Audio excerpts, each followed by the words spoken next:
Ada sedikit anomali juga. Kenapa saya bilang anomali? Ya, karena kan di Solo kan isunya adalah Pak Jokowi menggunakan Dr. Andes tuh. Iya, gimana itu ceritanya? Dr. Andes Joko Widodo. Begitu masuk ke Jakarta, dia jadi insinyur. Atas pernyataan Saudara Yulianto itu, selain saya akan melakukan upaya hukum untuk mendapatkan hak-hak saya melalui lembaga yang berwenang. Dengan ini saya menyatakan dan menegaskan bahwa apa yang dinyatakan oleh Saudara Yulianto itu adalah fitnah besar. Khusus untuk akan meminta informasi tentang registrasi sebagai mahasiswa, absensi perkuliahan, kartu rencana studi, kartu hasil studi, bukti bayar perkuliahan, wisuda tahun 1985, dokumentasi, foto-foto saat KKN, dan wisuda bersama rektor atas nama Saudara Jokowi. Masih ada yang kurang ini, Bu. Pas makan di kantin, Pak Jokowi pasti ada fotonya. Itu kalian minta. Menarik ini. Apakah ini semacam ada gangguan kepribadian atau gimana? Ini menarik ini untuk diteliti.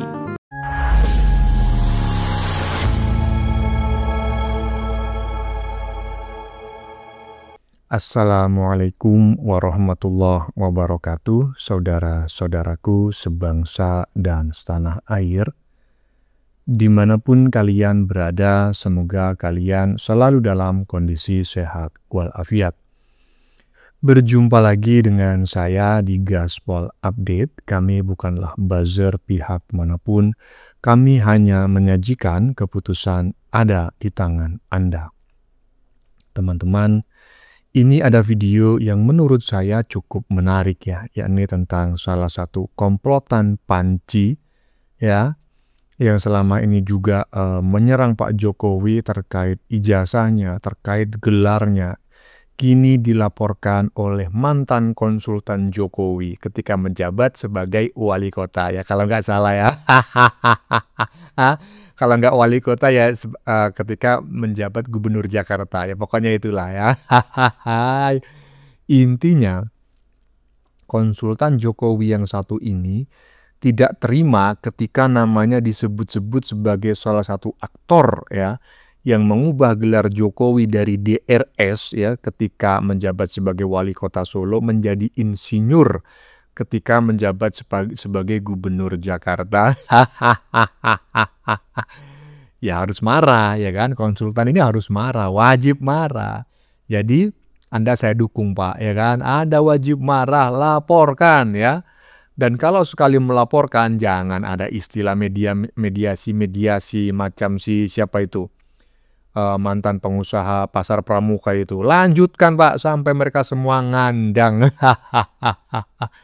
Dan yang bikin ngakak si RH ya, yang katanya ahli hukum tata boga ya atau tata busana juga sangat berpotensi akan dilaporkan oleh yang bersangkutan. Kapok rasain mutiar kamu ha? Laporkan semua Pak yang tukang bikin gaduh itu ya, rakyat mendukungmu. Nah, bagaimanakah videonya dan bagaimanakah respon netizen? Mari kita tonton bersama, kemudian mari kita komentari bersama di bagian akhir video. Ini dia. Ada sedikit anomali juga. Kenapa saya bilang anomali? Ya, karena kan di Solo kan isunya adalah Pak Jokowi menggunakan Dr. Andes tuh. Iya, gimana itu ceritanya? Dr. Andes Joko Widodo. Begitu masuk ke Jakarta, dia jadi insinyur. Itu saya pernah di salah satu podcast saya bilang, di situ yang perlu diteliti. Karena konsultan politiknya adalah Andrinov Caniago. Assalamualaikum warahmatullahi wabarakatuh. Saya Andrinov A. Caniago, orang yang difitnah oleh Saudara Yulianto dalam acara podcast Bung Dr. Refli Harun baru-baru ini.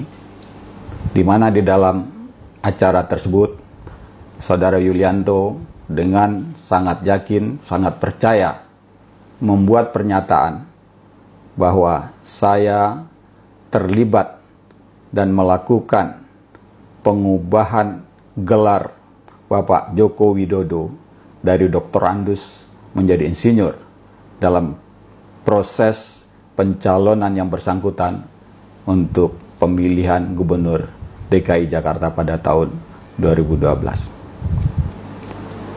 Atas pernyataan Saudara Yulianto itu, Selain saya akan melakukan upaya hukum untuk mendapatkan hak-hak saya melalui lembaga yang berwenang.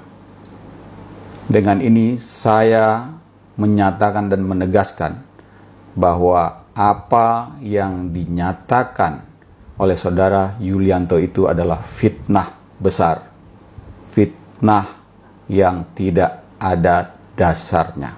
Itu dan muncul satu nama lagi, Andrinov Caniago. Jadi kesannya udah kan itu orang Minang. Dan Andrinov dia siap-siap kita tanya ya, tapi yang jujur. Tapi yang memang agak susah juga. Jadi saudara sekalian saya informasi, setelah Jokowi menjadi Presiden Republik Indonesia, Andrinov Caniago ini sempat diangkat sebagai Menteri Perencanaan Pembangunan merangkap Kepala Bappenas, Badan Perencanaan Pembangunan Nasional. Tapi kemudian di reshuffle.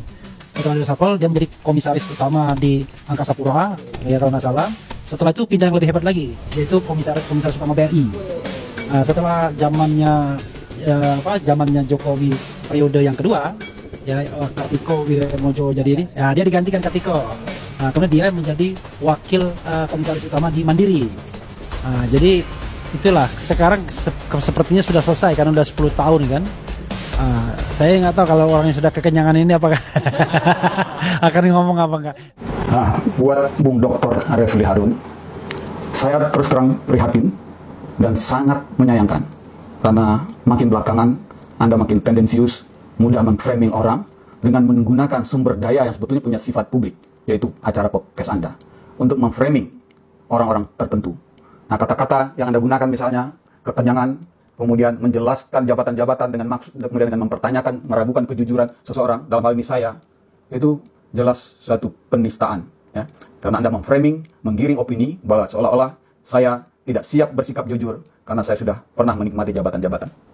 Nah, saya ingin menegaskan kepada Anda dan juga tentu kepada kolega Anda yang satu pandangan.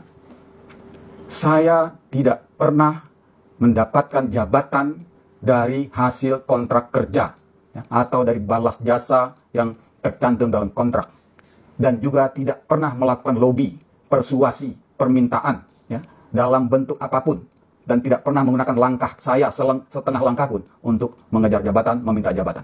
Dan ini tolong Anda cari bukti, peristiwa, kejadian, informasi yang bisa menunjukkan bahwa saya mendapatkan jabatan itu adalah karena saya menginginkannya, karena saya memintanya, ya, apalagi misalnya tercantum dalam kontrak sebagai konsultan. Karena saya bukan konsultan politik. Saya dari dahulu sampai sekarang hanya punya misi ikut melakukan perubahan dengan menyumbang gagasan-gagasan tentang pembangunan.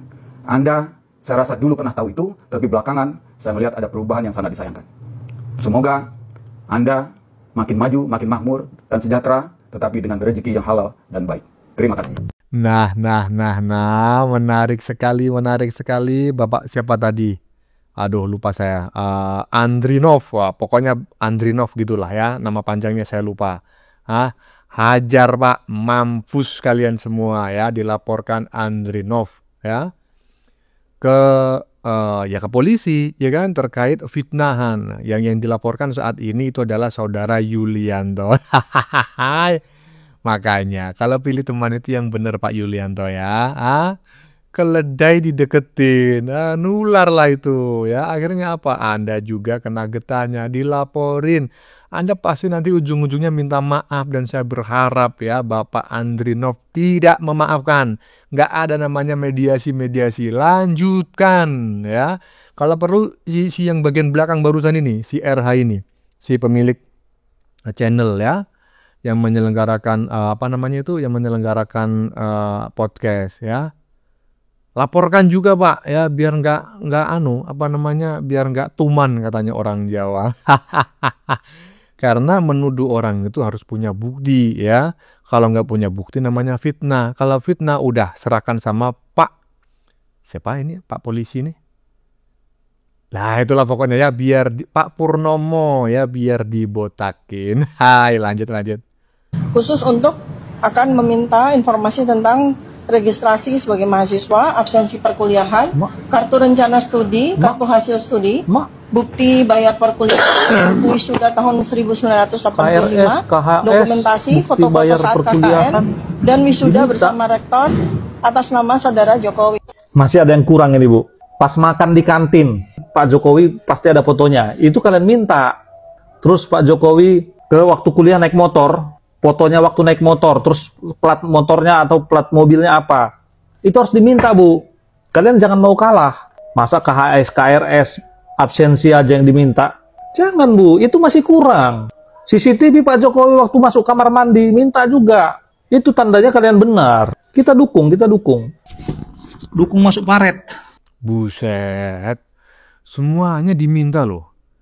Ini bukan hanya seorang peneliti loh. Ini mengalahkan penyidik loh. Apa tadi? Absensi. Lah, emangnya ada absensi? Udah lama gitu. Ya kalau saya kuliah ya mungkin saat ini masih ada karena pada saat itu sudah menggunakan sistem digital, ya kan? Dicetak menggunakan apa namanya itu komputer dan juga setelah itu dimasukkan lagi ke dalam komputer ya. Kemungkinan filenya kalau masih selamat ya ada. Tapi kalau Jokowi ini tahun berapa ya? Absensi diminta, KHS diminta, KRS diminta. Apalagi tadi SPP diminta. Aduh, ngapain gak sempaknya Pak Jokowi juga kau minta? Mangkrak, kau ini sebetulnya dokter ya, apa tukang survei gitu. Terserahlah ya, lanjut. Kenapa Pak Jokowi sampai saat ini belum menunjukkan ijazahnya? Karena yang pertama, kalau Pak Jokowi nunjukin ijazahnya pada kalian, sekalipun itu asli, kalian tidak akan mungkin percaya. Yang kedua, kalau Pak Jokowi nunjukin ijazahnya pada kalian, itu pertanda Pak Jokowi kalah, Pak Jokowi tunduk, Pak Jokowi nurut sama kalian.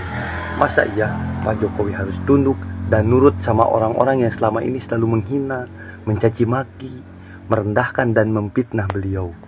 Dan yang ketiga, mungkin Pak Jokowi masih butuh hiburan, masih ingin tertawa dengan melihat kekonyolan dan kegoblogan yang dilakukan oleh trio teroris dan kawan-kawan.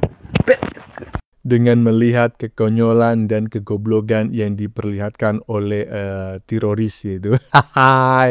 Ya, jadi saya sependapat ya dengan apa yang disampaikan oleh netizen barusan. Kenapa sih nggak ditunjukin saja ijazah Pak Jokowi? Pertama ya, saya jawab, Sudah ditunjukkan. Kalian yang setiap hari mengatakan Pak Jokowi tunjukkan, itu adalah orang yang kudet, orang yang hanya mendengarkan ocehannya teroris. Jokowi sudah menunjukkan ijazah aslinya dalam berbagai kesempatan. Kesempatan pertama, ya, yang pertama kali nih, melalui rekan-rekan kuliahnya, ya, dipampang tuh, di slide tuh, ijazah aslinya. Nggak mungkin lah teman-teman kuliahnya itu mendapatkan ijazah itu tidak melalui Pak Jokowi. Pasti dari Pak Jokowi dan atas izin Pak Jokowi.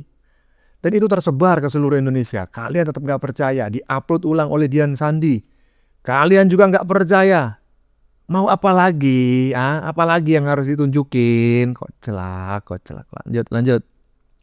Roy Suryo dan kawan-kawannya. Saya kan sudah berkali-kali menantang Anda berdebat. Kenapa Anda takut dan tidak meladenin saya? Apakah Anda tidak mampu berhadapan dengan saya dan teman-teman yang dari UGM? Selama ini kan Anda hanya berdebat dengan orang-orang yang bukan UGM, sehingga Anda dengan besar kepala merasa diri paling hebat. Kali ini yang menantang Anda sesama alumni UGM. Beranikah Anda melawan? Beranikah Anda menerima tantangan saya untuk membahas tentang ijazah Pak Joko Widodo? Saya tunggu Roy Suryo CS, termasuk Rismon Tifa. Kapan kita duduk, kita debat, membahas tentang ijazah Pak Joko Widodo? Oke, saya Frit Alorboy. Gini Fris ya, saya kasih informasi ya. Kenapa ketika kamu itu menantang si Maling Panci ya, Dokter Mangkrak dan juga si krisis moneter itu debat ya, kenapa nggak pernah digubris? Karena ya kita tahu sendirilah, dirimu ini kan juga mantan dari golongan mereka yang kalau ngomong juga nggak bisa dikalahkan gitu kan. Jadi mereka takut orang macam-macam kayak kau ini gitu loh, macam Ibu Diana ya. Itu si Dokter Mangkrak itu katanya sampai terkencing-kencing loh Fris. Nah apalagi kalau nanti si krisis moneter bersama si Maling Panji berdebat dengan dirimu, mungkin dia langsung muntaber Fris. Jadi jangan berharaplah kau akan dipertemukannya dalam sebuah acara untuk berdebat dengan mereka. Nggak mungkin Fris ya. Lanjut. diteliti oleh ahli-ahli psikologi. Menarik ini. Apakah ini semacam ada gangguan kepribadian atau gimana, ini menarik ini untuk diteliti. Atau misalnya diteliti oleh misalnya dokter-dokter ahli kejiwaan misalnya. Ini ada apa dengan mereka sehingga punya stamina untuk melakukan hal-hal yang ya mungkin orang-orang biasa, orang-orang lain nggak akan sanggup melakukan hal seperti ini. Nah, ini saya sependapat dengan apa yang disampaikan oleh siapa namanya Hasan Nasbi ya, bahwa sebaiknya teroris atau kelompok-kelompok yang selama ini suka mencaci, memaki, memfitnah, bahkan memfitnah Jokowi dan keluarganya, itu menurut saya memang cocok menjadi objek penelitian ya, terutama bagi teman-teman yang konsen di bidang psikologi dan kesehatan jiwa gitu ya. Ya, psikologi, psikiater. Nah, ini cocok nih untuk diteliti. Kira-kira para pembenci Pak Jokowi yang ngototnya kagak ketulungan ini, ya kan? Yang kalau menuduh nggak pernah punya bukti tapi PD-nya sampai sundul langit ini, kira-kira dia mengalami gangguan psikologi jenis apa ya? Itu menarik sekali ya. Dan kita patut mengapresiasi kalau ada pihak-pihak yang meneliti. Ini objek penelitian yang sangat bagus menurut saya. Bagaimana menurut kalian? Keputusan ada di tangan Anda. Silakan tulis di kolom komentar baik Anda yang setuju maupun yang tidak setuju dengan isi konten ini. Sebelumnya saya memohon maaf ya jika dalam penyajian konten ini ada kata-kata yang menyinggung, kurang tepat penggunaannya, atau ada data yang dianggap keliru atau salah. Saya memohon maaf yang sebesar-besarnya. Kita jumpa lagi di lain video. Salam NKRI.